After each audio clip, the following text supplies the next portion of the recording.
El zacate crece y es verde donde le echan agua. Ahí está creciendo el zacatito.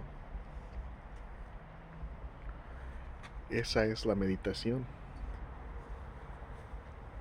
Tienes que echarle agua a tu propio zacate y tienes que cultivar tu propia tierra. Bueno, aparte de la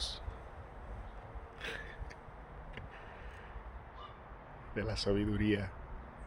El otro día mi hijo me dice llorando que él no es un genio porque no sabe náhuatl. Y una parte de mí se enorgulleció porque él no mira, como está creciendo, y no mira el náhuatl como una lengua inferior, sino que la mira como algo bonito y algo que es, pues que si la hablan son de genios, ¿ves? Y la otra parte de mí pues se sintió un poco triste porque pues yo tampoco no sé náhuatl.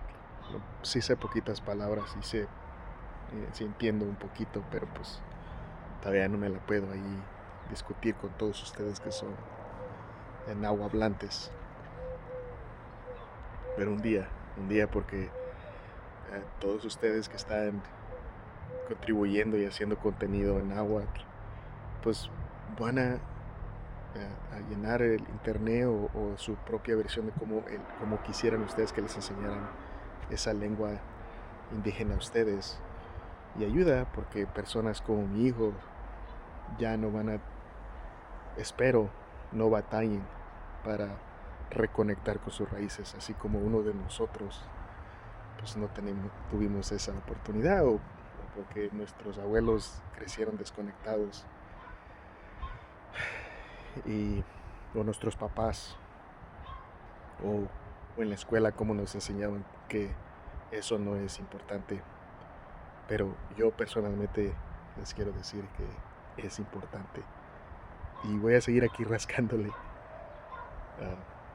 y voy a poner mi propio contenido eventualmente.